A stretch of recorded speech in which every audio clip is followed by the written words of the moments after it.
Hey, welcome back to the podcast. Today we are doing another ranking show. You know I like these ranking shows, but today we're going to do one on Asian Pacific Islander athletes. So we have talked about this for a while, but finally got it together. So we have a bunch of folks here with me to help me rank these athletes. So let me introduce them to you first, and then we'll talk about what the show is going to do. Let's start. We'll go with the senior member of our group here. Yeah. We'll start with our OG friend Justin. He did the baseball episode with me too, so he's a familiar voice to you guys. Justin is from San Francisco, born and raised. Go Lowell High School. Absolutely. And so he is a baseball fan. Still season ticket holder with the Warriors? I am. 10 years and running. 10 years with the Warriors, good and bad years. He's not just a fair weather fan. He buys them in the bad years too. And he is a fantasy football. How many times have you won that fantasy football championship? Well, I don't like to talk about it anymore because I'm down on fantasy football, but there was a period of time where I won it almost 4 years in a row. Yeah. Wow. You can still brag about it. So this is his wheelhouse. We're right in a ranking show is kind of right in Justin's wheelhouse. But welcome back to the show, Justin. Thank you. And our second guest is another Lowell High School graduate. We're actually buddies. We won't mention the decade, but let's just say Jen had higher hair back there and a lot of hairspray. Yeah, a lot of hairspray. Sorry, ozone layer for that. Yeah, that was us in the I just gave away the decade. But those of us who were a little older, yeah, we ruined the ozone. That's on us. But Jen is a SF Giants fan, and Justin, you'll like this. Jen doesn't go to club level. Jen goes to the bleachers. Justin. Oh yeah. Okay. Great. I'm with the plebs. We're in it. Chanting, getting rowdy, yelling Getting at the wind in your center face. field. Did you go back to the candlestick years and bleachers? You know, when I was, I would do the nosebleed. You know, the ones where you went all the way up at the top, and there was a whole other temperature. Okay. Up there and wind. Yeah. I think when I was a kid back then, the bleachers seemed really rowdy. Yeah. You know how when they would stomp on the bleachers and you're yeah. Right. But I go back some rowdy adults there. Right. I go back before they put those bleachers in. Wow. Right. And the kids would come out. There would be a gap between the left field fence and the real bleachers. And when somebody hit a home run, the kids would go out and try to get the ball. I love that. Yeah. So that's how old I am. So yeah. Meanwhile, Ray is sitting here going like, "What are you guys talking about? Candlestick? What are you talking about?" I'm gonna have to Google it. Oh man! Well, welcome to the show, Jen. Thank you. Thanks for having me on. I'm a big fan, as you said, of sports in general, but local sports, and also a fan of you, Curtis. So thanks for inviting me. Hey man, thanks. Yeah, actually, we forgot to mention. Yeah, huge North Carolina Tar Heel fan, and who's your soccer team? Who's your Man U? Premier League Man U, and then of course all the local sports for professional. Yeah. And then NCAA. Tar Heels. Yeah. How did you become a Tar Heels fan? that one was back in college. I had a whole bunch of it was all guy roommates, and they loved the NCAA. But by watching ACC at the time, clearly was the best conference, and then fell in love with the Tar Heels at the time. That was post Jordan and stuff like that. But a lot to like about the Tar Heels. Yeah. And the rivalry, of course. Between North Carolina and Duke. Great coaches. So. Yeah, those are some really. That was it. Never been to the States. I had to look up what a Tar Heel goat was. You know, I don't know anything about all that, but. Is that what the name derives from? Tar Heel? I've always kind of goat wondered. That's got a little like kind of a black foot. Oh. So like but I think there is something else about I don't know, maybe the people in Carolina. So I'll have to look that up too. Yeah. Okay. Being nicknamed Tar Heels. All right. Yeah. We have some North Carolina listeners. So yeah, NC listeners out there, write in, let us know. Nice. Fact check me. Yeah, fact checked us here. Let us know. Do you consider yourself a Tar Heel if you live out there? All right. Automatically, as soon as you live there, you're just automatically. It says it on your driver's license. You're a Tar Heel. You are. Yeah, card carrying member. All right. Hey, and let's welcome our third member here. We are rounding out the team with our old friend Ray. Ray is the host of the Real Asian Podcast. You spell that REEL. Yep. Asian Podcast. They talk about Asian films and films with Asians. And Ray's also a producer at Morning Brew and the nonprofit Hate is a Virus. And when he's not working or podcasting, he is a huge sports fan. But did you just move to Southern California, Ray? I did. I am currently residing in LA. I know, Curtis. I've defected from the Bay, as many people have, but it's bittersweet. But condolences. I know. I will always have the Bay in my heart. I'm a huge Warriors fan, huge Niners fan. Tough years for both teams so far. Yeah, but how are you even going to watch? You're out of market. I know. It's going to be like you can't even. I know. I'm going to have to find usually in these massive cities, there's always like a specific team bar somewhere. So I'm just going to have to find it. I'm sure. A friend of mine told me that he found like a Niners bar because he's from the Bay as well, but I'm not quite sure about the Warriors. I mean, they love the Lakers here. So but the opportunity presents itself is when the Warriors play at crypto.com arena, I can actually go. Crypto.com. I know, such an ugly name. All right. Yeah, but hey, thanks for coming along again. Yeah, thanks for having me. Of course. All right, so we are going to do a ranking show, and I think instead of doing the draft style, we're going to do tier style. So we're actually all on the same team. So it's not a competitive thing. You don't have to beat out anyone on this one. We'll make a pick. Each person will make a pick, and we'll kind of discuss it.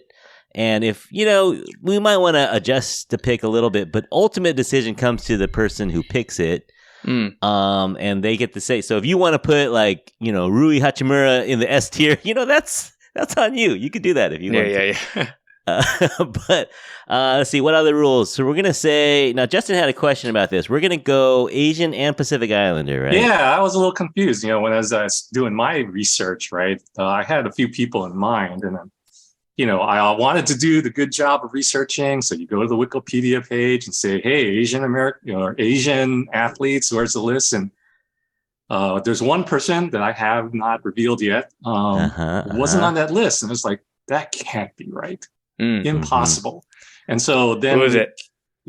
We'll get there. We'll save it. We're going to get there. I will. The if none of you anticipation. nominate him and I'm last, I will definitely nominate this person. But it turned out he's Pacific Islander, right? Yeah. And so then it occurred to me, right? Well, okay, I'm Asian American. I know I'm Asian, but how do Pacific Islander, are we included? I mean, I know the government includes everybody, but so that's where I started to get that confusion in there. Yeah. No, I think we're going anyone who is at least half Asian, including Pacific Island, including Philippines, including South Asia. So I think we're going to go pretty much anyone with some sort of Asian heritage. Yeah. And we're going to try to stick with people that people would generally recognize. Though I might have I have a few that are a little obscure, but and to be honest, since you called me the OG, and I think I'm at least 10 years older than all of you all, right? I am probably leaning towards some of these folks who, in my generation, are familiar. Yeah. But may not necessarily be your current listeners, Curtis. Well, no, we'll see. And I know for a fact you're not 10 years older than me. So okay. And therefore Jen too.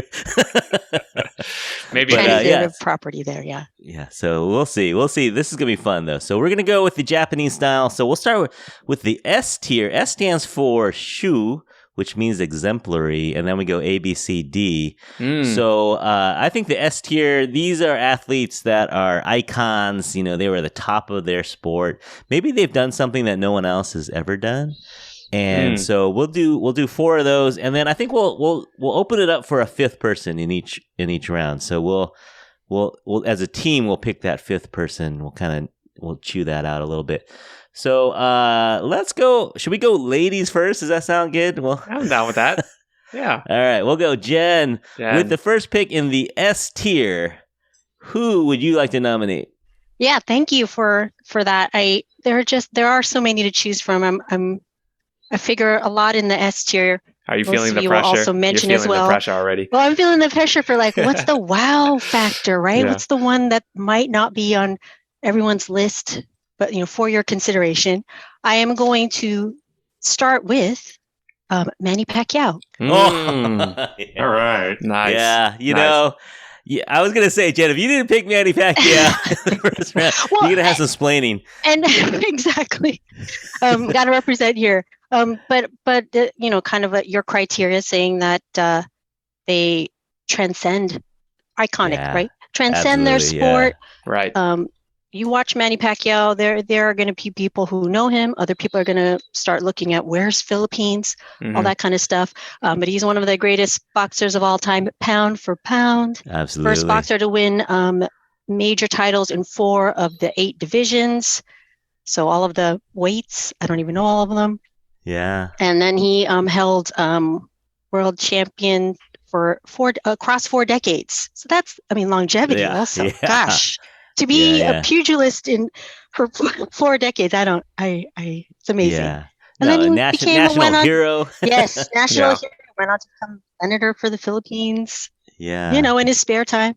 So I had him on my list too. You have to consider him in the conversation in that era, and by the time he started fighting the really, really well-known folks, he was a little past his prime, so I'd love to see him fight, Mayweather, 10 years earlier or something. I know. That was the best fight that never happened. Everyone wanted that to happen, but Floyd Mayweather, he's a businessman. He's an astute businessman, tactician. Really so he's he knew what he was doing, and so when the fight finally happened, it was already kind of like, so disappointing.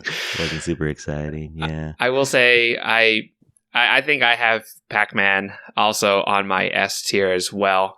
I remember I was living with a friend of mine, and he's Filipino, and I was living with his family, his whole Filipino household. And it was like during that stretch when Manny Pacquiao was just knocking everybody out. And I can tell you, every time a fight was coming up, it was a party. It was a massive party. Event. All the food. It was like someone's birthday, but it was just for a boxing match. Everyone wanted to figure out where to watch the fight and who he was going to knock out next. And I remember vividly when he was fighting Ricky Hatton and the way he knocked him out as well. It's just the feeling.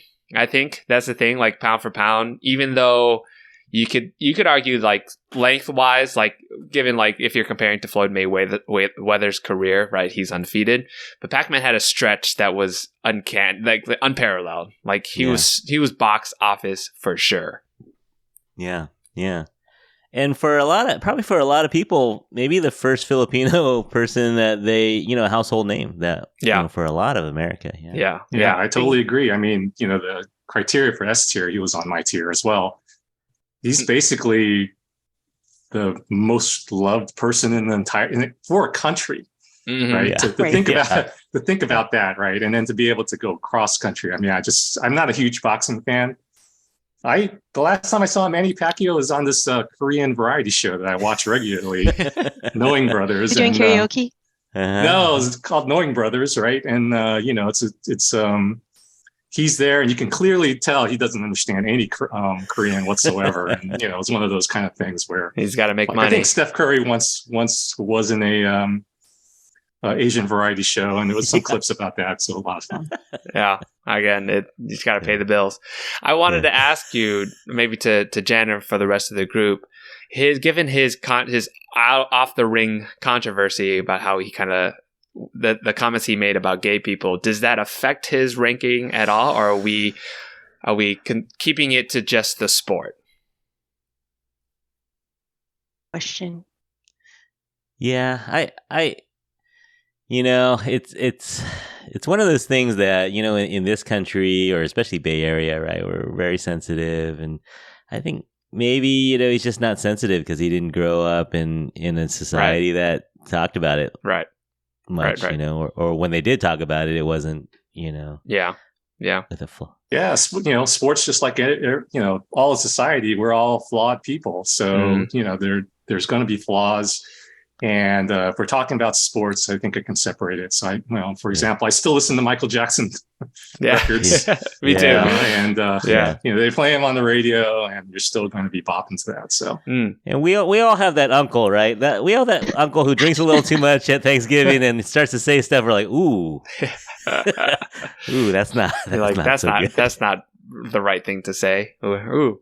It is interesting. It is something that I considered. Actually, I'm looking at my list right now. There's a few athletes on here that it's like, oh yeah, I forgot that they were involved in that thing. But given the context and the arena that we're doing this episode in, is just like the sport that they're playing. If we're just limited to the sport, I did consider it a little bit though. You mean like, sure, because you could argue.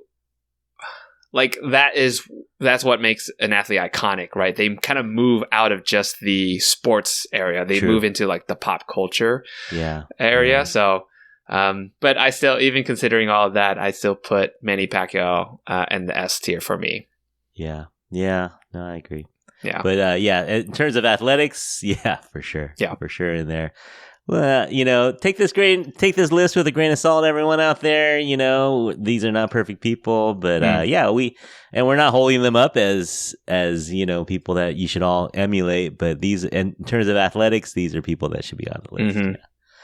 All right, hey, since you got the mic there, Ray, why don't you go second and pick your S tier? Man, okay.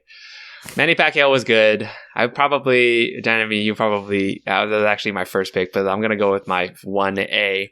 I'm going old school here, and this is, again, a feeling pick. This is just gut feeling, is Michelle Kwan. Okay. So Michelle Kwan, probably, I think she still is the most decorated American figure skater of all time, despite the fact that I don't think she ever won an actual gold Olympic medal, but she's won almost, I think, more than 40 national championships over the course of her career.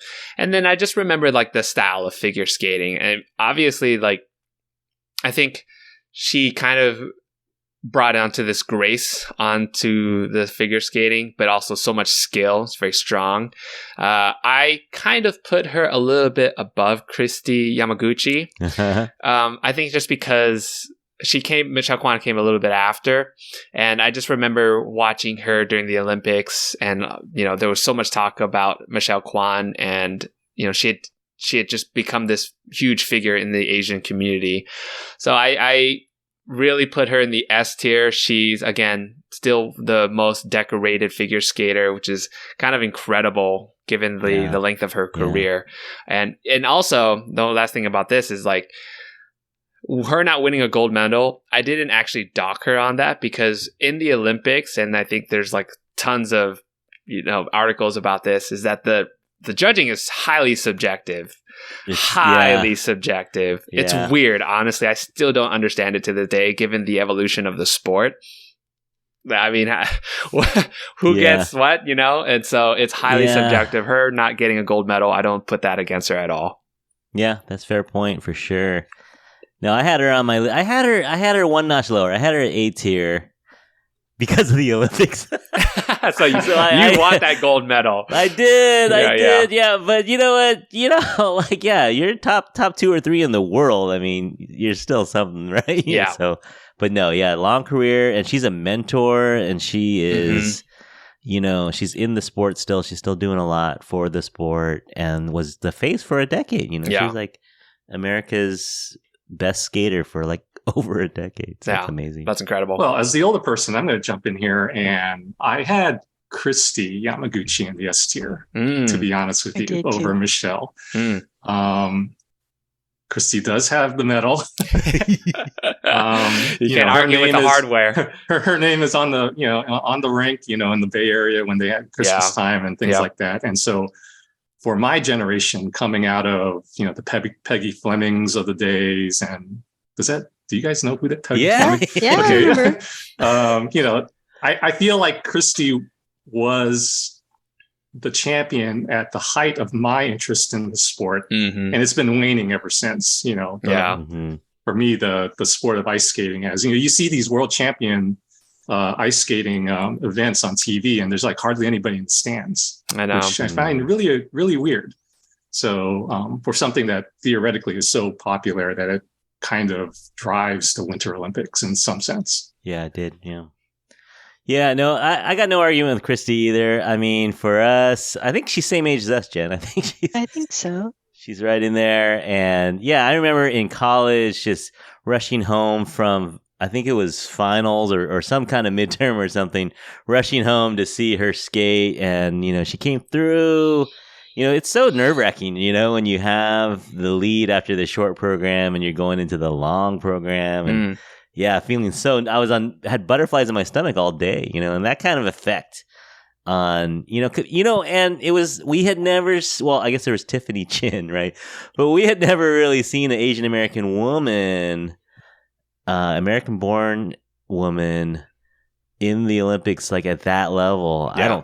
I can't remember in the late 80s, early 90s. Yeah. And the Olympics captivate the entire country. Yeah. Right. So, that's kind of like unlike other, well, maybe in American football activates everybody, but, it dominates the discussion for the period of time that it's on. Yeah. No, so that's your actual pick? No. No, I teased the Pacific Islander. Oh, okay. So, okay. I'm not going to pick another figure skater. So, Ray took that. Well, should we put Christy? Where should we put her then? You want to put her as the group pick?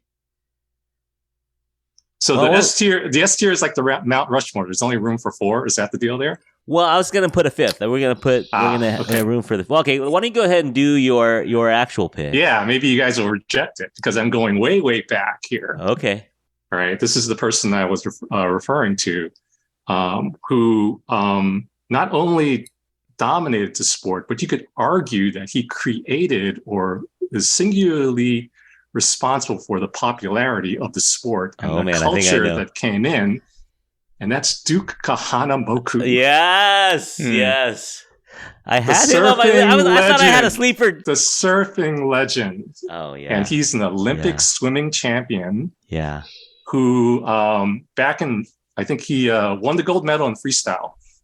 In 1912, of course, I don't go back that far. So I did look that up. I remember those days. I did look that up. Apparently, he beat the existing world record by like 4 seconds, and nobody could believe that was even possible. And so, with the unbelief of the times, with his maybe some of his ethnicity was working in there. They were blaming it on the bad watches or stop timers, or that the currents of the water were helping him in some way. Right. That's how dominant he was as a swimmer. But, because there was some new knowledge of Hawaiian culture back then in the turn of the century, they discovered surfing, and he became a star. He became a star in Australia. He brought that sport to that country. Big part of it for the California. Can you imagine California without surfing? Yeah. It's part of our, like our DNA, so to speak. So Duke Kahanamoku. Yeah. I want to say Duke Kamehameha. I remember it as Duke Kamehameha, but kind of looks like it. I'm looking at him now. Yeah, no, and there's a whole bunch of movies on him, but I watched one recently called Waterman, and it's done really well, and he really introduced the world to Aloha Spirit. Like he was a spokesperson for Hawaii. It wasn't even a state yet. It was a kingdom. Yeah, and he introduced the world to Hawaiian culture, Aloha Spirit. There was intense racism, of course, right? Back then. Intense racism. And he stood above that. He's got statues on 3 continents, Wow. And like you said, he really introduced the world to surfing and Olympic champion. So yeah, just an amazing guy, amazing story. I think that's a good pick. I wanted to slide him in there and say, hey guys, I got someone you've never heard of, but I didn't know about him until I went to the restaurant in Kauai. There's one on Oahu as well, and I looked at the wall. I was like, who is this guy? And I did a little research on him. So yeah, really good pick. Yeah, and he did the pop culture thing too. He was in the movies, during the 30s and 40s, and that obviously contributed to a lot of the promotion of as you say, the Aloha Spirit, the Hawaiian kind of vibe. Yeah, so go watch Waterman out there, anyone. All right, well, I got to regroup. I got to regroup my pick here. Did we mess you up? Did we throw you off your game? I got plenty of bullets in the chamber here. We're ready to go. I'm gonna go. I think the GOAT. I think with the GOAT of golfing. Oh, Tiger. It is Tiger Eldrick Woods, of course. Of course. You know, I think it's arguable. You can argue who's the greatest golfer of all time, but for that decade, you know, for more than a decade. I mean, I think in the days when he was at his prime, you could, in Vegas, you can bet on Tiger at like, you know, half 50-50, and you can bet on the field. Everyone else, it's either Tiger or everyone else. You could take that. They would take that bet because he was so dominant that he was winning. Like, wasn't there 1 year where he won 3 majors out of the 4? And yeah, just an incredible. At any tour he was doing, it was just dominating the sport. Yeah, revolutionized the sport. You know, like changed the face of the sport, changed the crowd. You know, changed. The culture, marketing, he changed courses. Yeah, exactly. They went longer because of him. Yeah. No, they tried to do everything they could to give him a disadvantage. Yeah. No, and yeah, the viewership went through the roof. TV loved him. You know, America loved him. You know, of course, African Americans as well, Asian Americans. He just represented America in a lot of ways that hadn't been recognized before in that sport. You know, like. He's changed rules at country clubs because they had to change the rules because they wanted him to come play. He wouldn't go play if they didn't change the rules. So, you know, I think in terms of impact on the sport, in terms of just absolute dominance, you got to go with Tiger in golf. So, yeah, definitely on the Mount Rushmore for sure. And when he first came on the scene, I remember watching a tournament where he won and they showed his parents, and I don't know if they necessarily said, well, who his parents were or what have you, and you're looking at them and you're like, wait, is his mom Asian? You're like, what? And then you hear he wears red on Sundays and you're like, oh my gosh, he's got to be Asian, everyone. Like, we got to find out about this guy. Like, who is this guy? And, ever since. Yeah, no, it's kind of unfortunate how things have kind of spun out for him a little bit, but he's you know, he's still around and he seems to be in a good mood and good place. We had like a small somewhat comeback where he obviously had like the injury or car accident and then also just like his style of swing. I mean, he's a very unorthodox he has a very unorthodox swing. I have a friend who's like a trainer for golfers, and he says a lot of like up and coming golfers always try to replicate Tiger's swing, and he's like, actually, if you do that, you could like really mess up your hips because he's so torque. He puts so much torque and so much knees. And I mean, fundamentally, it's like not the best thing to do, but because Tiger was so talented and gifted, like it just fit his body. But then you can see him kind of paying for it now. He said, and then when he had the comeback obviously after the accident, he had to like really change up his swing. Which is why he kind of petered off a little bit. But I mean, I agree with you. I think he's definitely an S level. I mean, that's the criteria that I was talking about in terms of like he went beyond the sport. Like the sport was the vehicle, and then he kind of became this larger than life figure for African Americans and Asian Americans, and just like made golf cool. You know, for sure. Yeah. Yeah, and he was the first guy that I can remember that hit the gym. You know, he hit the gym hard too, and you know now the golfers are yoked, but back in those days they all had like beer belly, a little chub on them, and they were not built like Tiger. Tiger was built different. Yeah, he trained with the SEALs. Yeah, They're like, for golf, okay, Tiger, but like, it worked for him, just in case, just in case, just in case. But yeah, another one where off the course, you know, a little sketchy here and there off the course. Not the nicest guy in the world, I've heard. Right. But but you know, in terms of sports, hitting that little ball around the course, he was pretty dominant. Yeah, definitely giving us some moments to be excited about. That's what I think that's really about sports, right? It's the best reality TV there is. Yeah. You know, shared experiences don't happen as often now that we can watch everything on, you know, delay or it's recorded or what have you, but just kind of knowing you're watching this thing that may not happen again. It's pretty cool. And you talk about it on Monday at the water cooler, you know, and it's just fun. It's just fun to follow sports, and it is, it's reality TV. It's the original reality TV. Truly unscripted. Yeah. Although I did see a script that there's who's going to win the Super Bowl next year, but I don't think that's legit. Don't spoil it. I don't want to know the ending right now. Yeah. It's rigged. I knew it. It's rigged. All right. So here's our list so far. We have Manny Pacquiao. Did I spell that right? No, I didn't. Yes. Well, maybe. There left out of you. All right. Then we have Michelle Kwan, Duke Kohanamoku, and Tiger Woods. And then for our group pick. Well, wait a minute here. So, you want to do it all? Let's do it all. So is the group pick like one of these four, or is that or some other person? No, the fifth person on the mountain. Yeah. Oh, okay. Okay. Well, because I have a few people that I had as potentials for S, but there's one dominant name that maybe because we blocked each other out. Who is it? Almost the GOAT Asian, Bruce Lee.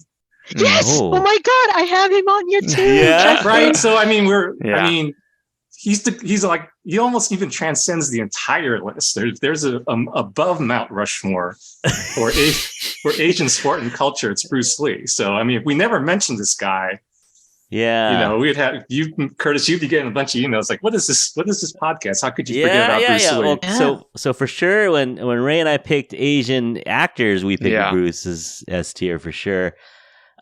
Sport. I mean, did he did compete, right? He was the founder of Jeet Kune Do. So created his own martial arts, which they say many say that's kind of credited with making the way for putting modern it on the MMA. Map. Yeah. All right. You know what? I'm not going to argue with Bruce Lee ever. You want to put Bruce Lee on a list? I'm not going to argue with. He's San Francisco born. I think we kind of aced ourselves out with the format that you have. And I'm not criticizing the format, Curtis, but it's an obvious choice. I mean, he is pop culture, as you said, Justin. Too. Yeah. I mean, he's in a way, the father of modern martial arts. Yeah, exactly. Okay. Yeah, especially as a spectator thing. Yeah. All right. I'm not going to argue. I'm not going to. Ray, you okay with that? I'm okay with that. I agree with. I'm gonna be the hot take guy. I'm okay with having Bruce Lee being the GOAT Asian for sure. I think just because when it comes to Bruce Lee, athlete does not come to mind. I'm not saying he's not an athlete, but athlete does not come to mind because, yes, he did a lot for the sport of martial arts. But I would probably put him more as an actor. I think when you just think of Bruce Lee, it's like first thought comes to actor. I think just because given the space that Tiger Woods, Michelle Kwan, and Duke have to operate in, that's all they had. Bruce Lee definitely was more of an actor and a filmmaker for me, which has a wider reach for sure. But I think.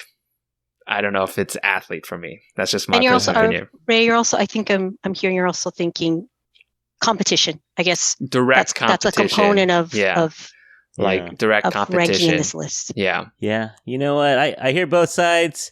We'll throw it out there into the universe. If you want to come at Justin and Jen, or come at me. DM me if you want to come at Ray. Go to Real Asian. What's your Instagram? Real Asian Pod. Yeah, Real Asian Pod. Be like, how dare you? Bruce Lee is not a.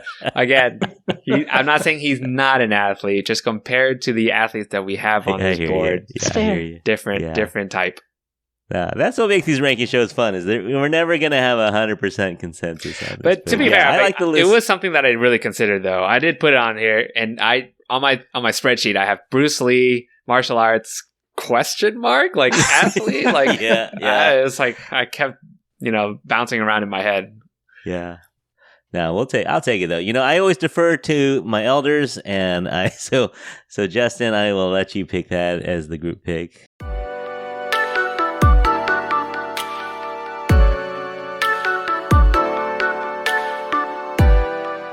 All right. So let's see, Jen, you could pick any tier. Do you want to go all the way to the bottom and work our way up? You want to go to the middle? I don't know. How does, if we go bottom up, does that help us kind of?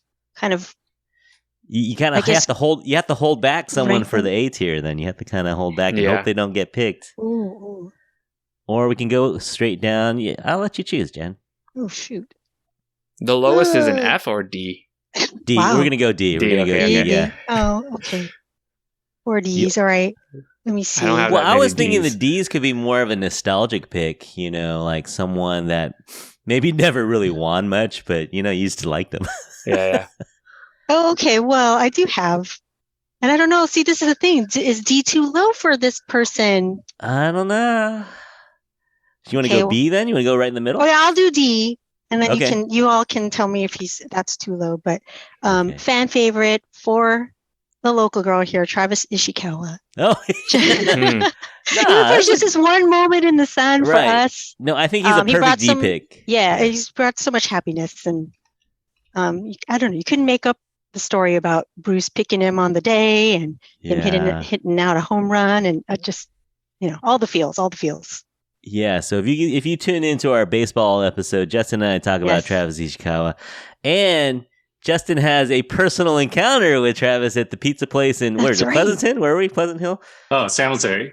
Coliseum Pizza. Shout out to my man Dino. Great pizza down there. Go visit him near near the Milpitas.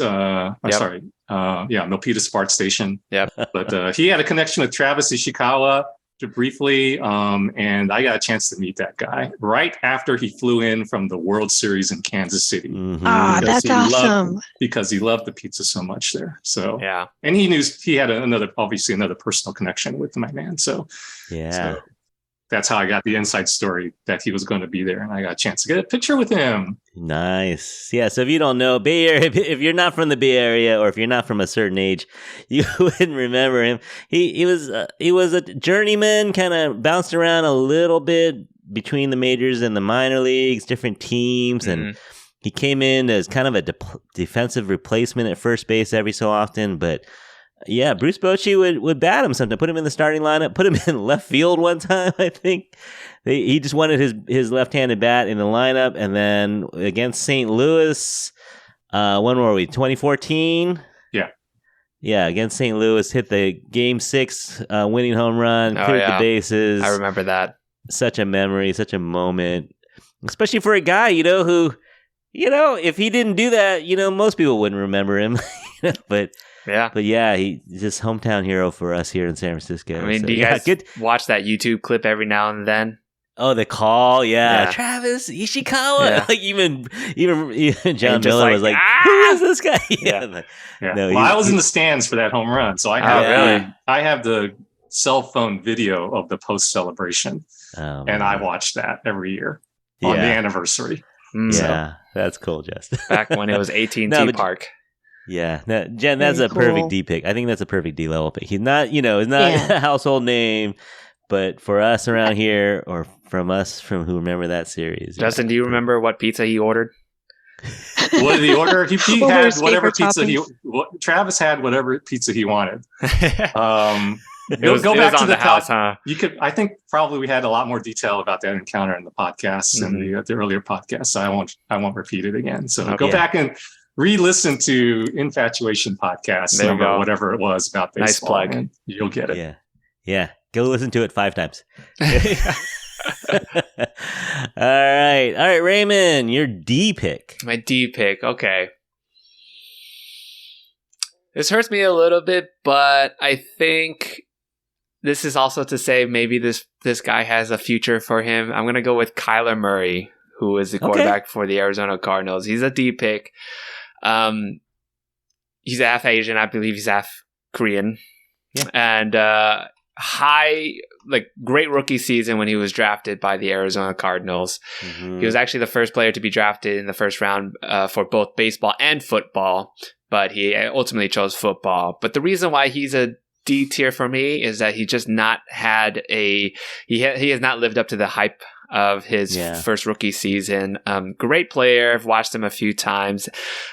He's on the list. I mean, you could argue he hasn't really done anything yet, but he's on the list because he's actually quite connected with the Asian American community. He's done talks and donated to the community as well. So he's very in tune with his Asian side.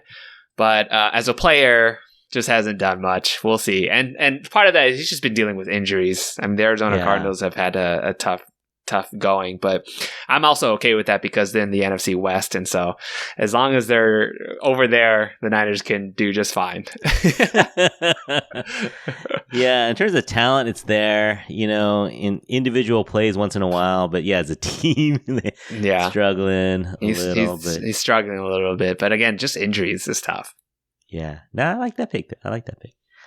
All right, so we got most sports represented so far. We got a few missing here. Okay, Justin, go ahead and do your D pick. Yeah, I'll fill in one of the sports. But when I'm thinking about the low, I don't want to call it the lower tier, the D tier. How I thought about it is, obviously opposed to the S tier, where you're almost like a dominant figure in your sport or even your country, even. When I thought about what was appropriate for a D tier, is maybe the sport's a little more obscure or they're more of a local legend. So I went with somebody who actually, for San Franciscans, you may not even know who he is if it wasn't for the fact that he has a park named after him in Chinatown, Willy Woo Woo Wong. Okay. So this is for your locals, all right? But and for your visitors who ever go to Chinatown, and if you grew up in Chinatown, there are very few parks that are out there. And on Sacramento, between Stockton and Grant, there's a patch of park. When I grew up there, that's where they had the ping pong table out there inside the clubhouse. But they remodeled it and renamed it after Willy Woo Woo Wong, who was an Asian basketball player in the 40s. Yeah. Went to Lowell and Polytech. So he actually went to two iconic high schools in San Francisco. Grew up in the war, went to the Army for a year after he graduated high school, and then played for an Asian basketball team that did local tournaments. And he was so good. Well, by the way, the nickname Woo Woo is because he was such a good shooter. When he made the basket, the crowd would go woo woo. Woo woo. Woo woo. All right. Love it. So eventually Pete Newell, who was the legendary coach of USF basketball, saw these guys and said, "Hey, man, you should join USF." So he joined USF basketball, played off the bench for there. And if I'm believing the bio, he was the first Asian American to play in a competitive basketball game in Madison Square Garden. Okay. The Mecca of basketball. Yeah. So when you get a park named after you, you've done something, and maybe all of us have forgotten. Let's not forget Willy Woo Woo Wong. Woo woo! All right, yeah, love it. And I'm looking up on Wikipedia. 5'5", Jen. Wow, it's like the Muggsy Bogues of Asian Americans. Yeah, love it. All right, yeah. Thanks for the knowledge, Justin. That's cool. I'm checking out the playground right now. Yeah, that's a great D pick. All right, I'm gonna go, and Justin, you're gonna like this pick. Okay. I don't know why I'm picking two golf guys. I'm going with the Cal Bear. Yeah. I'm going with future potential. We're going with Colin Morikawa, golfer, two-time major winner already. He's only played for a year and a half or 2 years, maybe. He won over here down the street. I can almost see it from my house. He played over at Harding Park and won the Players' Championship, and then won the British. Or what do they call it? The Open? The Open, right. The That's Open Championship. Yeah, and he said he had played so little links golf that when he got there, he didn't know what he was going to do. He said, I've never even played this kind of golf before. But already 2 majors in I think his first 8 tries, which is a pretty good win rate. Got a great future ahead of him. He's only like 20, maybe 25, 26 years old. He's really, really young, and he's an up-and-comer. He's got a solid game. If you look at his numbers, he just hits fairways. He hits fairways. He hits greens. He's not the longest driver in the world, but he's accurate. He's super accurate. So yeah, love his future, love his potential. So I put him down in the D. Who knows? Someday he may be climbing his way up this tier list. But for now, I'll put him down at D for now, just to motivate him. Because I'm sure he listens, So he's probably gonna get a little chip on his shoulder. Say, "Oh, I'll show Curtis in San Francisco. I'll show him, and I'll win a couple more majors and work my way up the tier list." So Colin Morikawa, Cal Bear, and local guy. Well, I think he's Southern Cal, but he's local now. I think he lives up here now. So, all right, give a shout out to the Golden Bears. Nice. Anyone have any Colin stories? No one has any Colin stories? No. Well, yeah, as you said, I'm a big fan of Colin Morikawa. If I'm watching golf, he's the guy I'm rooting for right now. So great pick. Love it. All right. Okay, so do we want a consensus pick for D? We'll fill it in later. We'll fill on the fifth picks in later. Mm-hmm. Let's go. Ray, why don't you pick which tier we go to next? I think we can go up. So we'll go to C. All right. We'll go C. Let's work our way up. Am I introducing the athlete? Sure, you can go pick first in this round. Okay, so for my C tier, actually, I don't know if C is appropriate, but given the other athletes that I have on this, it's like I want to put them on the list, but so I really have nowhere else. But I'm going to stick with football. Obviously, the main sport that I watch is Hines Ward. So Hines Ward, half Korean, half African American, a long-time wide receiver for the Pittsburgh Steelers. I had a good friend of mine who was a huge Steelers fan, so I watched a lot of Hines Ward when he was in his prime. A two-time Super Bowl champion, and one of the most physical wide receivers as well. I mean, he was such a beast and such a mainstay in that Pittsburgh offense. But I think what's also great is what's interesting when I did the light research that I did on him is that he was born in South Korea. He was born in Seoul. And then so he actually spent much of his childhood over there. And then he grew up in the Atlanta area. Obviously, that's when he kind of started getting into athletics. But now he's had such an illustrious career. Number one, he stayed with the Steelers, which is rare nowadays for a player to stay with one single team. So loyalty factor there, 4-time Pro Bowler. And then also he is an advocate that I found that, for mixed race people and social acceptance of mixed race people. So he does a lot of work in the community. I feel like C is a injustice to him given the amount of accolades, but I feel like maybe it's because maybe he just, I don't know, actually. I feel like I could put him anywhere, but given everyone else that I had to rearrange, it's not easy. Yeah. It's a soft C. It's a barely C. It's like a C plus. C plus. Yeah. C plus B minus kind of deal. Yeah. No, yeah, good pick. And I remember him, he went to South Korea after one of the championships, and he did not have fond memories of South Korea, as a biracial kid. Yeah. In South Korea, he said he was not treated well over there, and so he had some things to work through.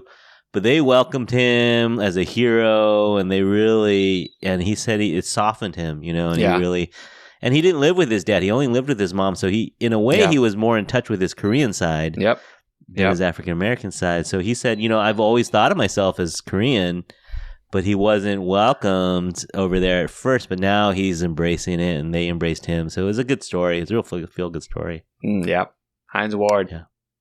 Very good. Very good. Yep. He was on the top of my football kind of category. I struggled with this a little bit because there are so few Asians in football, which is the dominant sport of America. Yeah.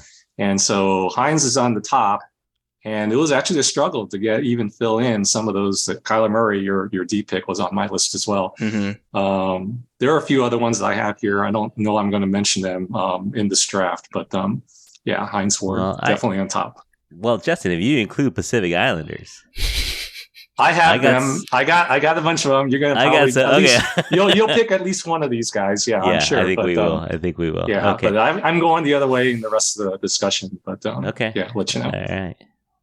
See, why don't you go ahead and give us your C pick then? What do you got for your C? My C pick right now? Wow. Okay. Well, I got a couple of choices here. All right. Yeah. So, when I went hyper local for the D pick, I got to at least get to the country level. But now why I had him in the C pick is that it's probably another name that's very obscure to you. You wanted me to avoid obscure names that everybody should know. And I struggled with this a little bit because I want to expand your audience, Curtis. And there's a country called India, which has a lot of people in there. Yeah, and so I've heard. One of the biggest sports in India is cricket. Okay. Cricket. And I had the privilege of visiting India in 2004 during my career. I was really, really excited. And so I went over there. I was working for a high-tech company, and they put you into this 4-star hotel. So the first thing I do as soon as I land, I go out to the mall because I want to get the flavor of the country, right? And it's a little mini mall, not a big mall, right? They actually didn't have any big malls in that city.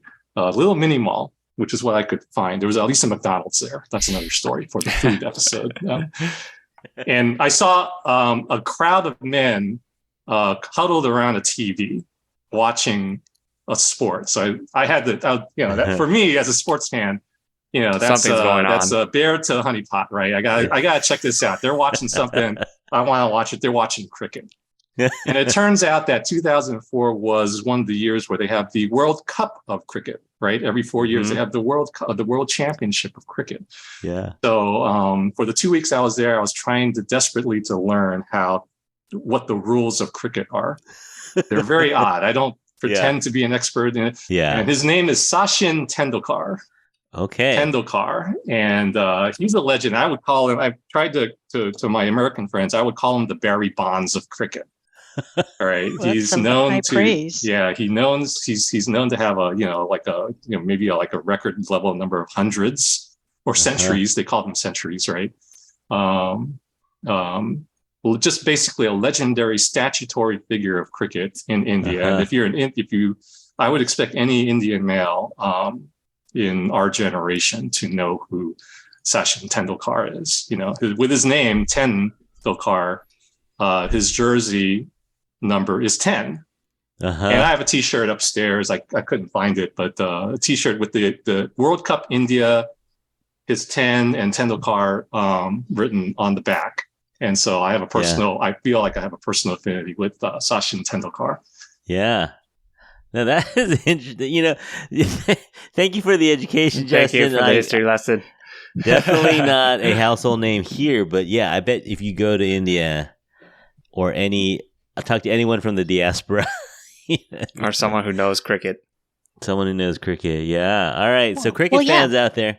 And anytime Indian team is going to beat like their previous colonizer, like England, like that's like a huge thing, right? That's their dream, right? It's just like Canada, like we're waiting for some Canadian team to win the Stanley Cup, right? I mean, that's why if you really want to get somebody in Canada riled up, like a sports fan, right? To mention that.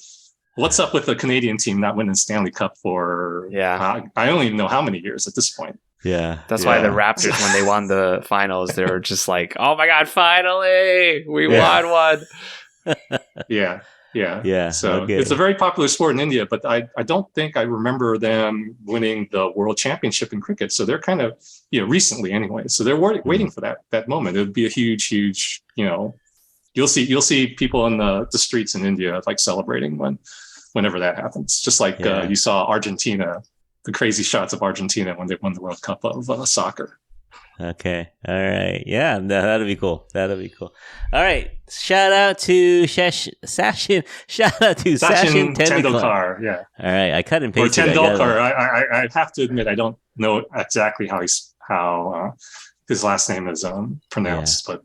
All right, we got listeners in India, so yeah, Indian listeners, write in, let us know about your guy, Sachin here. But okay, I like the pick because it widens our horizon a little bit. We got onto another continent, so yeah, we're good. Mm-hmm. All right, Jen, you got a C pick for us? Well, I had a couple. It's interesting though because, as you said, you've got like cricket players they're gods in their country. So I'm thinking, gosh, is my C pick, kind of like just maybe just a little too wimpy here. All right, let me see. All right. Okay, so I had this person a little higher, but I'm gonna kind of put this name out here for now because I think kind of back to this tier. Maybe this sport isn't prevalent everywhere, but their name transcends that sport. I'm going to go with Jeanette Lee, the Black Widow. Yeah. Yeah. Number one female pool player in the 90s. Oh, yeah. Yeah. She won a gold medal in the 2001 World Games. I think one of those of like, what? That's a sport or that's a thing that you can do. Women can do it. Those are those things. Ticked all of those things. Like, yes, broke the image of what we thought to be athletic or how you could excel in. No, 100%. Yeah, she's on an ESPN special. She's on a 30 for 30, I think. And she overcame a lot in her life too. She has scoliosis, and she's had cancer, and there's all these things that have happened to her. Jesus. Yeah, no. If you listen to her, she's been on. I wouldn't mind. Jeanette, if you want to come on the podcast, I wouldn't. I've heard her on other podcasts because she's an interesting interview. She's funny. And she's just been through a lot. But in that era, I remember watching ESPN, and I was like, what is this, 9-ball? I've never seen 9-ball, women's 9-ball on ESPN. And you see an Asian woman, and she had the all black. She kind of broke all these rules. She was wearing the all black with the long hair, and just the way she played was different. And the other women are like Midwestern women playing 9-ball, and she would roll in there from New York City, Queens, New York, or the Bronx. I forget which borough she's from. She'd come in from New York City with the black on, and it was just it was a phenomenon. It was just something different that you just hadn't seen before. Always with these athletes, like especially a white dominated sport, when a person comes in, they bring culture, they bring style, like it brings a different like viewership, and people like make it want to enjoy in these sports. But I do remember hearing about Jeanette Lee. I didn't watch her a lot, but I would like watch clips of her, and I was like, wow, this is like a cool lady. She's got all black, and she's playing pool, and highly competitive. So it's just brought like that again, kind of like that thing that Tiger did, brought that style, that brought that culture to a sport not known to be not known to have that kind of attitude. Mm-hmm. And now if you want, like, I just, not often, but sometimes I'll flip on and I'll see women's 9-ball. But a lot of Asian women are winning that sport now. So from all different countries are winning that sport. So that's kind of cool that she broke barriers and just what a nickname too, Black Widow. Yeah, perfect nickname. Though she's just a nice gal too, so it's not like it's her personality. But if you roll in there with the Black Widow nickname, and probably really nice to everyone else except if you're competing against her. Yeah. She said that her mom tried to change the nickname. Her mom didn't like the nickname, so she was trying to change it. And they're like, "Oh, you're Black Widow's mom," and she's like, "No, I forget what the nickname was, but she tried to change it." But the Black Widow, once it was out there, it sticks. It stuck. Yeah. All right. I'll channel my sports talk controversy here. I'll be the guy who says, I didn't know, I didn't have that name on my list, at my entire list. And I'm not sure if billiards is the sport for me. That's a good question. Do you consider billiards a sport? She may not necessarily be working out, but she has to go through tiers in order to get to world championship. She's competing globally to be at the top of her sport, as you Justin. It's in this broad definition of sport. I didn't realize billiards were still being broadcast on ESPN, for example. And, I mean, they're doing cornhole now, so maybe ESPN 3. Cornhole's a sport, okay. ESPN waiting 4. for the Asian cornhole. Is there an Asian American that dominates in cornhole? Could be one of us. Could be one of us right here in this call. All right, I'm gonna pick someone, and Jen, you might have to help me with some knowledge on this one, because I'm going Premier League soccer. I'm going another one who represents his whole country in this sport, right? In a lot of ways. Yes. I'm going Heung-min Son. Sonny. Yeah, who does he play for? Tottenham? Tottenham is how it's, this is how I was told to pronounce it, Tottenham. Sorry, UK people. Yeah, Tottenham. and he, as far as South Korean soccer players, he's the guy for a long time. And I just think he is represents. I don't watch soccer a lot, but World Cup comes around, and it was just fun watching. I like watching Japan and South Korea, and he was the star. Well, he's the one that most people knew on that team. There were other people who played, but he was. To play at that level, Premier League level from Asia, are there others? I don't know of any others. I think there are a couple currently, and then there have been some previously, but he is up there, right? He is the forward for Tottenham, one of the most highly respected teams in the Premier League, which you could argue is one of the most competitive soccer leagues in the world. And if you did come to argue with me, it'd probably be a really short argument. It is one of the most competitive. leagues to be in, and he is one of the highest scoring Asian athletes in the Premier League. He did score 23 goals in 1 year in the Premier League, so he tied the Golden Boot with Mohamed Salah.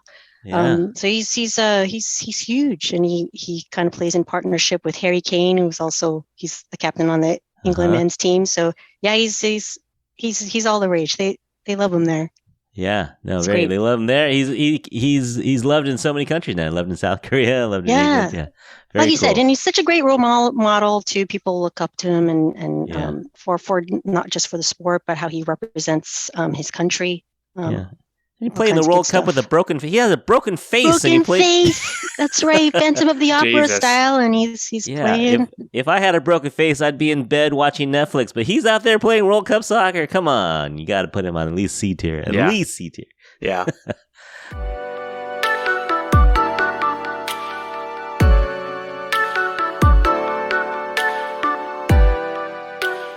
All right, let's see. Justin, you want to go A or you want to go B? I'll let you pick. Okay. So it's interesting, this format, because we didn't coordinate ahead of time all of these names. So I had an inventory of names. I got a lot left. Yeah, I got a lot. I have a lot left, and I had my tiering. Like I called my C tier what I would call the flash in the pan. Okay. So in other words, they had a huge impact, but they're not necessarily the best at the sport. Yeah. And I think there's some obvious ones there, and I have an obscure one that I think can fill in. So I'm going to go with A tier first. Okay, let's do it. Right? Because maybe this person that I called a flash in the pan was one of your A tier. So I don't want to steal your thunder there. Okay. So in my A tier, I went with my favorite sport, baseball. It's still my favorite sport. And who's the Asian that I wanted to nominate here? And I'm going with Ichiro Suzuki. Oh, yeah. Ichiro Suzuki. And it's because I have a little bit of personal story, and I probably talked about this in the baseball episode, but I went all the way to Japan to watch baseball. Wow. The Oakland A's play the Seattle Mariners, because it was essentially an honorary season for a man who's dominated sport, a clear Hall of Famer in American baseball and Japan baseball, Ichiro Suzuki, a legend in the sport. During the time that he played in America, it's a steroid era. People were hitting home runs. And Ichiro is, of course, the prototypical leadoff type hitter, just plus 300, 5-tool kind of guy, great arm from right field, a lot of speed, played with smarts. So Ichiro Suzuki, a dominant figure in a major sport still in America, baseball. So that's my pick for A, Ichiro Suzuki. Yeah, nice. Yeah. If he had started in the MLB when he was 20 something, he'd have all the records. I think he would have all the records. I mean, he already everything has great about baseball, right? I mean, longevity, consistency. Yeah. High character, he was just everything. Good teammate. I love that pick. And we're gonna go one name with him. All you need is one name with him. Or just go Ichiro. Yep. Good pick. Okay, let's see who wants to go second. Actually, I haven't gone second yet. I'll go second. All right. Ooh. So, we already talked about Kristi Yamaguchi. I would put her here, but, we already talked about her a little bit. So I'm going to go, I'm going to break my own rules, I think. And I'm going to pick two people.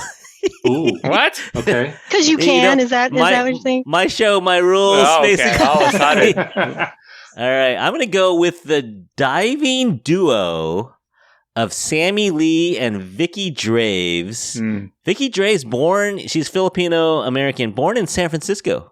Nice. And they won the diving Olympics. They won the gold medals in Olympics 1940. I got to look this up. 1948, I think. But so Sammy Lee was diving, and then he met Vicky Draves, and she was being discriminated against. Like, she wouldn't be allowed to do certain things and go in certain pools. I think in Oakland, they wouldn't let her dive in certain pools because she was Filipino American. And so he Sammy was already kind of established as a diver, and he hooked her up with his coach, whose last name is Draves. And so she got coached by him, and they both went to the Olympics, and they both won gold medals. And yeah, so just a really cool story, not household names, but she was the first Asian American woman to win a gold medal in the Olympics. 1948 Summer Olympics in London. And Sammy Lee also won. She got an interesting double. She won the 10-meter platform and the 3-meter springboard in the same Olympics, which was pretty rare. I don't think anyone would do that now. But so she was an amazing diver, as well as Sammy Lee. Let's see, how many more facts about Sammy? Korean-American diver, born in 1920, almost lived to be 100 years old. But he... Wow. Got the gold medal in 1948. And so another Asian American. So I put them together just because they're kind of obscure in the sports world, but pretty cool, right? Two gold medals in the Olympics in 1948. Yeah. Have you ever heard of those guys before? Nope. Never. That's an A pick for you, Curtis? Or is that the D? I'm going A, yeah. Wow, all right. I think all of us were like, yep, never heard of them.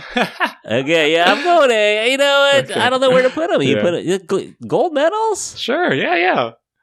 Diving? Yeah. All right. Born in San Francisco? I don't know. All okay, right. well. That's your Venn diagram of, That's your Venn diagram. I know. That's your criteria. All right. So...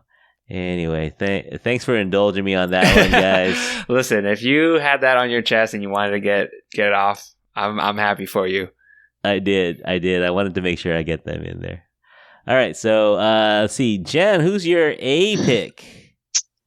Man, this is getting so hard now because it's like the list is getting like squished in the middle. People are gonna be left off. Yeah, I know, and there are so many in baseball. Yeah. And then, as you said about for the Olympics, there are people who were top of their sport and highly medaled. We haven't talked about.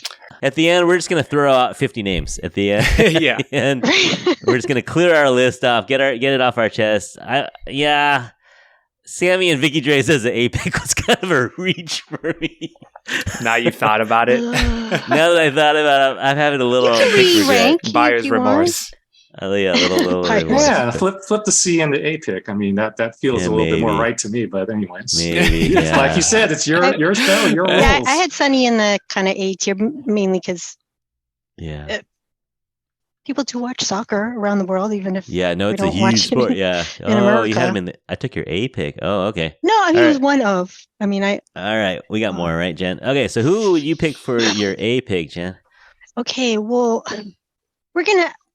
All right, I'm gonna stick with baseball then because he can't. He's not too young to be on this list already, right? We had to put Ohtani on here. You got to put him on. How there. can we? He is doing things that we don't even know what. Never seen humans. Before. We've never seen this before, everyone. And I mean, it's only unfortunate that he's in a market that's not the biggest. Him and Mike Trout. We're never gonna see what they do. I mean, unless you're watching like highlights. But Shohei, come on! I mean, he's doing things that are pretty incredible. I don't even seen before. Passing numbers, never seen. To be able to not only do to pitch enough to be a pitcher, but you also have to have enough at bats to say, okay, you're also recorded as a hitter for the same season, and you're doing it on both sides and at a high level, all-star level on both sides. Yeah, It's nuts. Come on. Yeah, I was confident it was going to be picked. I actually had Shohei in my potential S tier. Right. Yeah, me too. I actually did too. Yeah, that's how much I think of Ohtani as a baseball player. And he's got a lot more career left in him. Yeah. San Francisco Giants, are you listening? Please sign him after the next contract. Just empty the coffers. Whatever it takes. Give him a percentage of the team, whatever it takes. We need hitters and pitchers, so come on. Name the stadium after him. Yeah, whatever it takes. Come on, Giants. Yeah, I mean, I really feel he's even today is being underappreciated in the baseball world. Even we're watching it happen before our eyes, and we're not totally falling at his feet. Yeah. No, good pick, Jen. I had him as a S tier. I forgot about him. Yeah, maybe we need to move him up. We can He's A+. Well, give him a couple more years. Yeah, I think his career's been done a lot already, right? I mean, yeah. He's delighted and surprised us all. He's going to be potentially one of those, like, when his career is done, it's like, duh, he should be in the S tier. So maybe, like you're saying, A+, A tier. Well, okay, it's a close call, but he's there. He's definitely in that one of those two. I mean, he sounded like our kind of group pick. I don't know. Oh, sorry, Ray. Wait. Yeah. Well, and he's gonna, and he's gonna be on. He's got to get on a contender too. Like you said, he's got to be on a team that wins something, so that we can say, man, he dominated at that level too. Yeah. All right, and that leaves us with Raymond Liu. All right, A tier. I think with A tier, I'm sticking with the trailblazer type of person, athlete. Obviously, S is like above that, but A tier is pretty high up there for me. Yeah. So I'm going with someone that's a little bit more recent and I think has a bright future and can do a lot for the sport, but also the country. And that's Sunisa Lee. She is the first Hmong American to compete in the Olympics in general, but also to dominate the sport as well. Yeah. She won her gold medal at the all-around event at the 2020 Tokyo Olympics. She's very, very talented. And given how tough the sport of gymnastics is, because it's all individual, highly subjective, so being able to kind of dominate in that sport is highly credible. But I think also what's also great is that she's also advocate for like mental health, and she talks about that very openly. You see that a lot with the rest of her gymnastics team, with like Simone Biles and everything like that, and just like how being transparent in terms of how the pressure that an Olympic athlete has to go through, but still being dominant in the sport. You could argue flash in the pan, right? I mean, 2020 Olympics. Not that long ago. We'll see how her career kind of progresses, and that's the thing with these Olympic athletes. Obviously, she's probably still at the highest level for more national and world championships of gymnastics, just that no one never hears about it until it gets to the Olympics. So it'll be interesting to see what her Olympic career will take her, but I think she's definitely got the chops. Definitely. And I'm a big fan of gymnastics. I don't know if many people know that, friends listening. Yeah. But I always enjoy the gymnastics. Gymnastics is probably one of my favorite events in the Olympics. Yeah. It's pretty insane. It's it's amazing. Their abilities. Yeah. No, Suni Lee. Yeah, good choice. Captivated the nation, she's just she's such a smiley face and represented, like you said, we talk about people who represent a nation. Yeah. But she represents more than a nation. She represents a people group, spread out all over the world. They don't have a country, right? Yeah. So she represents the Hmong people and does it well.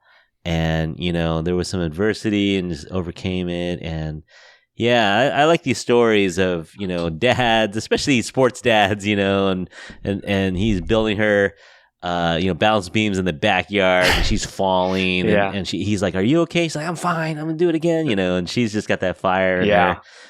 You can't teach that sometimes. Places. She just has that. Yeah. No, she's going places even if she doesn't, go any further with gymnastics. She's definitely going places. She's got that personality and that drive. Yeah, I really like that pick. All right, that leaves us with the B tier with so many people left. How are we going to do this? All right, so let's see who's going to lead this round off. Let's go back to Jen, who's pulling out her hair. Her purple hair, by the way. I like the purple. Not affiliated with any sport. It's just purple. Yeah. All right. Okay, I'm going to put this person on because he's not on here yet. And if I had to think about just the kind of impact he made in a sport that was already well established, but just a cultural kind of impact. Yao Ming for basketball. Wow. I mean, yeah. I know B pulling tier. Back. Really, B tier? But I guess I have to. I'm thinking,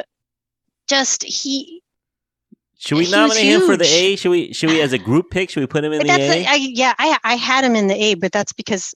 Or AS. I had him in the A. I know. But he wasn't mentioned, and if we had to put him somewhere. All right, let's put him in the A. I think we put him in the A because how did we miss him? He's so big. Figuratively and literally. Yeah. Okay, yes, that would make me feel better. Let's put him in A. He's definitely an A tier. Okay, thank you. I actually had him in my S tier. Yeah, potential as well.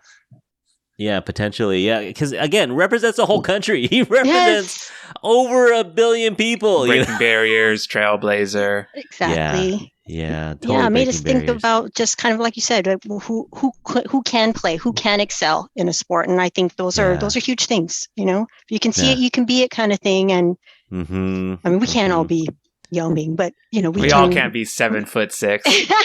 Yeah, but we can connect. Yeah, and I think that's a huge part of why sports is so fun. I just saw a video of him and Michael Jordan. And Michael Jordan looks like a child next to him.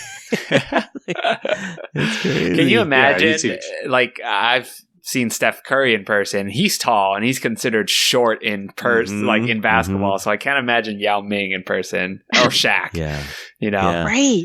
Like these larger. Like, where do they go buy clothes? I don't know. Oh, definitely custom made. Definitely custom made at all times.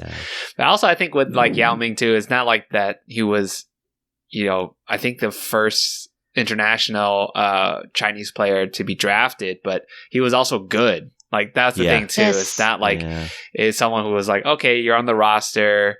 You stick out figuratively and literally, but then he was, you know, I think he was like an 8-time All-Star. Only sad thing is he never won a championship, but you know, it's tough. I mean, basketball is a team sport, so it's a look at the draw of what team you're on. Seriously, and the feet made of clay. You know, like his Achilles and his feet. You know, he's just carrying all that weight. I mean, at some point, the human body is just anatomically not capable of carrying 7'6". Just couldn't keep it going. But okay, all right. So we'll circle back to Jen again on the B pick then. Let's go to Ray on your B pick, and then Jen get another B pick ready. All right. Man, there's so many. Yeah, I know.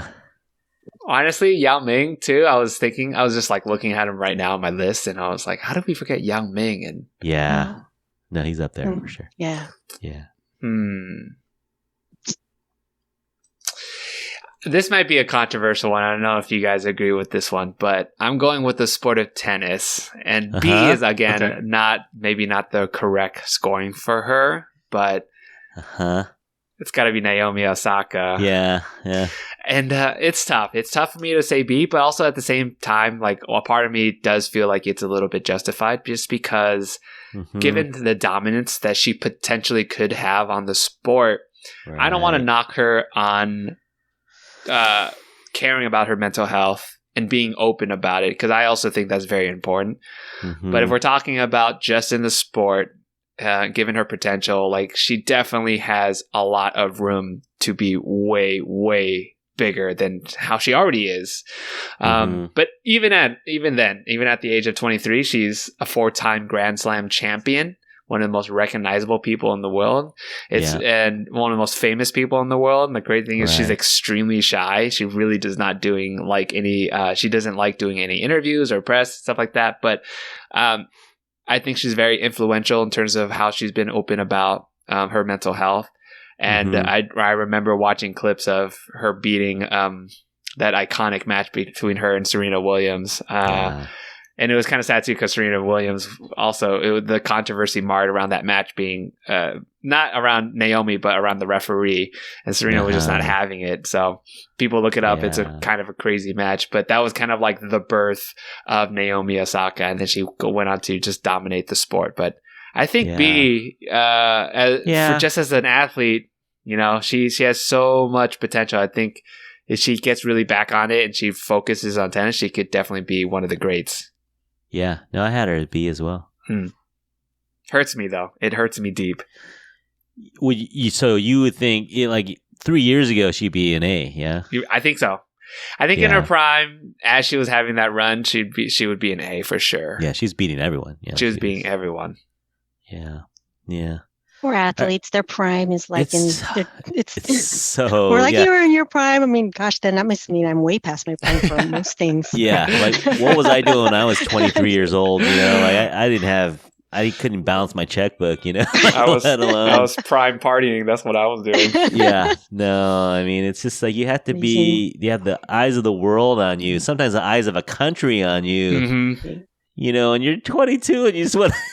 Just trying to figure out who you are, you know? Yeah. So incredible. Yeah. All right, let's go swing up to Justin for the B pick. You got lots left, I'm sure. I do. When I thought about this tier, like I was saying, it's a flash in the pan, but had to have a lot of significance for me.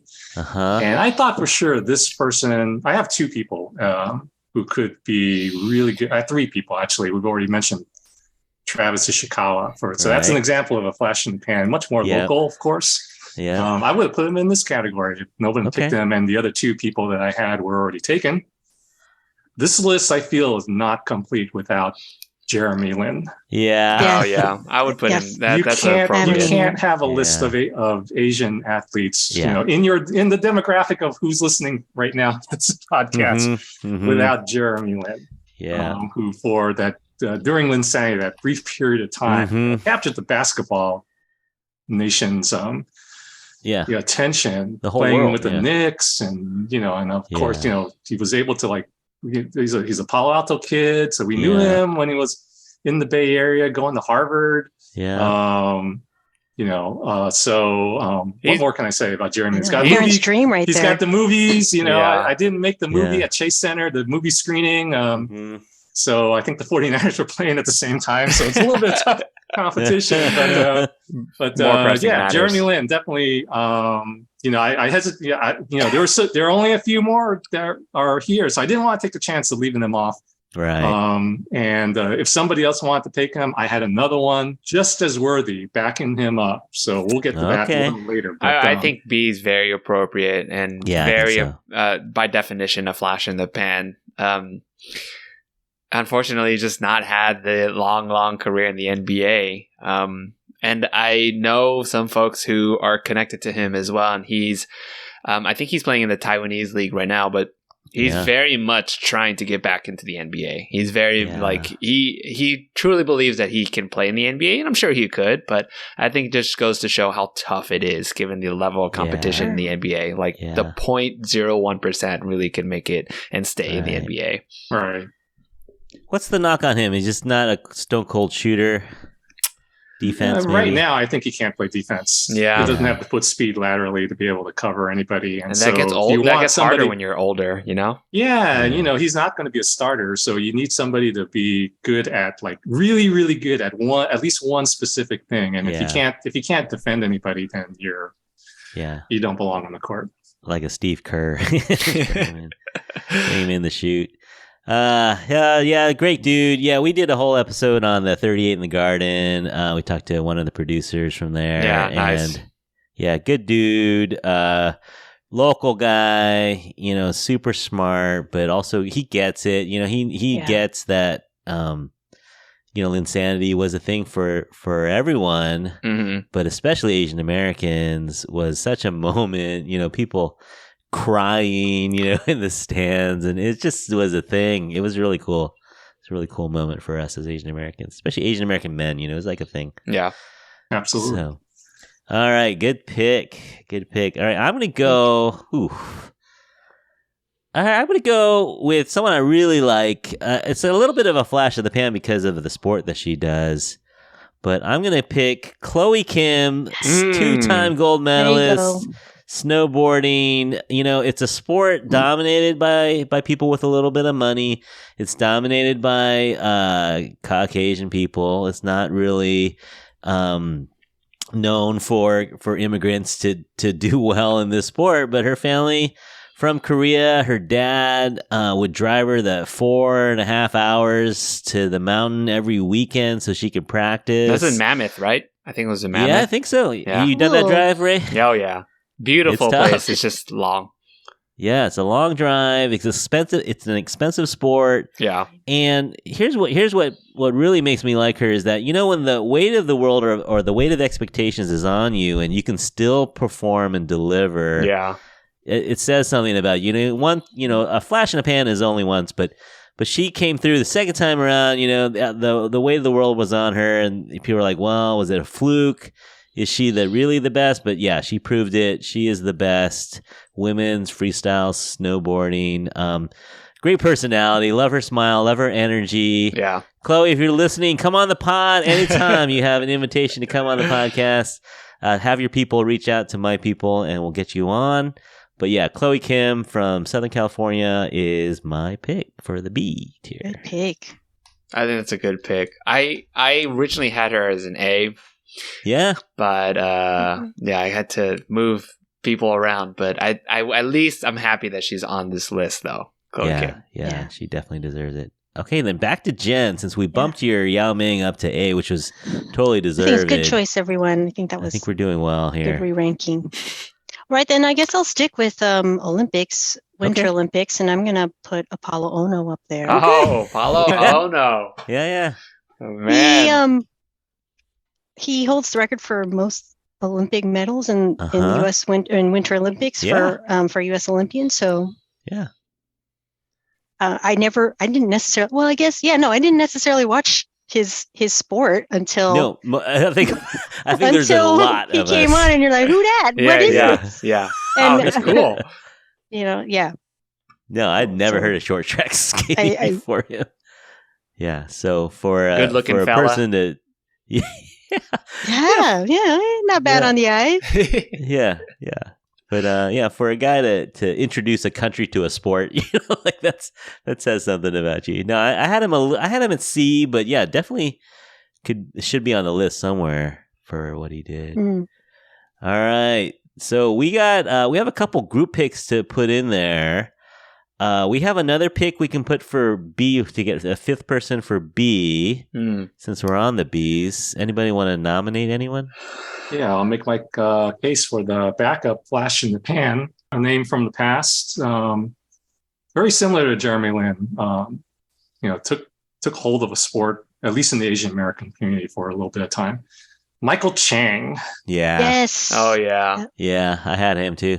Yeah. French Open winner, and almost kind of like a predecessor of Jeremy Lin from an Asian American male's perspective. Right. In a major sport, just showed a lot of grittiness. I don't even like tennis, to be honest with you, but that's where the impact is. It's like even if I only like the sport and I only like watching it, you can respect. I had to be a fan of Michael Chang. So that's my nomination for this. What I've been calling the flash in the pan. Yeah, same age as us, Jen, I believe. Yeah, he was the youngest player to win the French Open. So we were in high school, and he's 17 years old or something like that. Had the underhand serve because his legs were cramping so bad. Oh, man. Just really good story. Yeah, Ray's like, who's this guy? I mean, and I guess to your point, he played with the greats of that era. So for him to have won one of these Grand Slams when it was dominated by the Agassiz and the Samprases and what have you. Yvonne Lendl. He beat Lendl. Yvonne Lendl. Oh my God. Yeah. So and I actually met him. He was dating a medical student from UCSF who was a friend of a friend. So we were hanging out, and this woman says, "Oh, can I bring my boyfriend to this thing?" And we're like, "Yeah, sure." And then in walks Michael Chang, and I was trying to be cool. Like, I was like, what do you do? Oh, yeah. How's it going? What's your major? We're just hanging out. But yeah, really nice guy. Really shy, actually. Really quiet guy. Really shy. I was too shy to ask for an autograph because we were hanging out socially. I wanted to be cool. I didn't want to be that guy. Yeah. But he's like my height, so we're on the shorter side. So to think about him going against a Pete Sampras or an Yvonne Lendl is pretty cool. So yeah, I have no problem with that pick. I think that's a really good pick for that one. Let's see. I got a nomination for. Well, I don't know where you'd put this guy, Justin. Where would you put Junior Seau? For all the talk we had about Pacific Islanders and major sports and things like that, we haven't gotten that far. I had him pretty high. I did. I had him A. Yeah, it could be I'm not a big football fan anymore, but yeah, Junior Seau and Troy Polamalu. Probably is kind of like in the Teddy similar Bruschi's, category. There's a bunch. Yeah, there's a bunch. So I'm right behind you in putting him on the list somewhere. Yeah, they definitely need a shout out. I think he was like 12-time Pro Bowl. He won almost everything except for the Super Bowl. The 49ers had something to say about that. But yeah, such a good player. Sad ending, right? Yeah. Is that one of the reasons you don't like football anymore? Is the injuries? Yeah, it is, to be honest with you. But same. I still watch it, but don't get too emotionally attached anymore. Yeah, it's hard week after week seeing guys carted off, honestly. And it kind of feels like a blood sport a little bit. And Junior Seau was one of those guys, everyone remembers his smile and his personality, but then the head injuries added up and unfortunately took his own life. And they think it's probably because of those brain injuries that he was suffering from, lots of effects of that. So kind of a sad story ultimately, but during his heyday, dominant linebacker, so good, kind of redefined the position in a lot of ways. Right. Yeah, so Junior Seau, I don't know where we put him. I had him as an A. He's like an AB, I think, somewhere in there. Hall of Famer for sure. Dominating one of the biggest sports in the world. I mean, for that position. Yeah. So I'll put him with Yao. I put him with Yao. We'll go 6 picks on the A tier. My show, my rules. I do what I want, man. Exactly. Well, you picked 2 people in the A already, so the 2 divers I've never heard of. 2 divers that no one has ever heard of. Now we know. No, Sammy and Vicky. Hey, Dre's family, write into me. Let me know. I'll put you on the show. If you got some Dre's family stories, let me know. They just called you a nobody. You hear that? All right. Let's see. Who else we want to shout out? I got most of the main ones I wanted to shout out. I did too. I think I wanted to shout out Nathan Chen. Yeah. He's just about to say that. Nathan Chen's a pretty prominent figure skater of my generation. He's someone who's kind of making his own mark on the sport. I know that he got a lot of attention because the music that he played during his routines is like unorthodox. He plays like hip hop, he plays pop, EDM, right? So when just usually it's like classical, softer music. But on top of the fact that he's Asian American, so I think Nathan Chen is worth noting. I mean, he does that. What is that? That quarter or the quadruple quad axle? Quadruple, the quad. I can't even count when he spins. I'm like, I don't understand how we know. How do we know he did 4? I can't even catch it. Super slow. You have to watch it slow. Super slow motion. No, but he's another one that came in with super high expectations and delivered. Yeah. It's like everyone said, okay, this is your year. This is your year to win, and didn't disappoint. Came through. Yeah, ice skating now, like even the ice dancing with the Shubitani not twin siblings, and you got the, there's so many Asian American skaters now. It's just really cool to see. I saw an interview with Michelle Kwan, and she was just like, her heart is exploding just watching the next generation. Nice. People like Nathan Chen are shouting her out, like, "Hey, Michelle Kwan, you're the reason." Yeah. Why I even heard of this sport, and it's really, really cool. And that's why she's S tier. Yeah, she's legend. Yeah, she's so just reinforce. Yeah, so I think we did pretty. Anyone else you guys want to shout out real quick? Yeah, I got a few more. I'll edit it. I did a lot of research, by the way, Curtis. Good job, man. Yeah, thank you. What else are you gonna do, Justin? You're not working. Exactly. I had plenty of time to do it. So. So this could be a little controversial because I ragged on billiards earlier. I want to shout out Ricky the Dragon Steamboat. Ricky the Dragon. Okay. WWF Wrestling. Okay. And for those of you who are wrestling fans like I was before I was married and I had to give up the sport, Ricky I'm calling it a sport, yes. I think Ricky so. Ricky the Dragon Steamboat was a huge competition. Yeah, huge. Ricky the Dragon.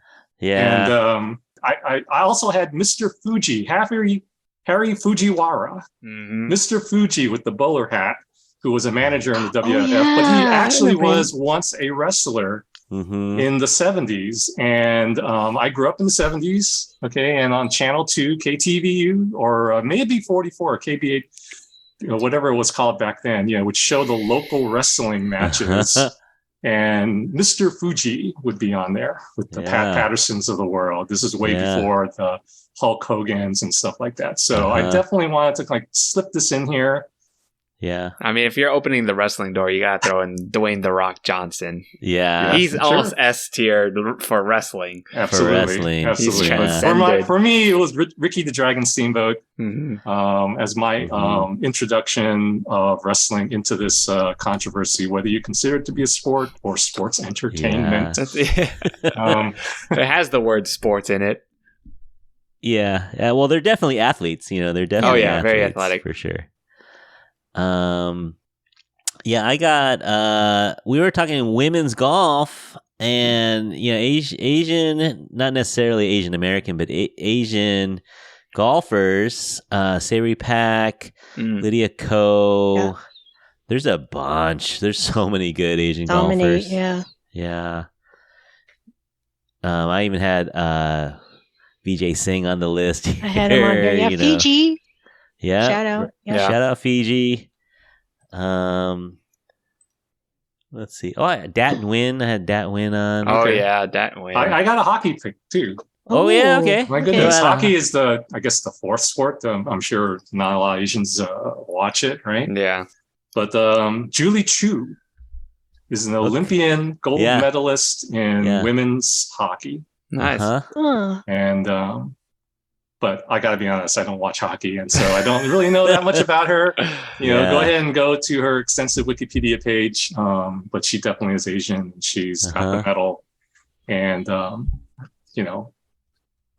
if you really insist that hockey's got to be mentioned as a sport in America, then Julie Chu is the only person I could find. Yeah. I had Nathan Adrian, swimmer. Cal Bear, right, Justin? I don't know. I don't have a lot of swimmers on my list. I think he was, Nathan and Adrian.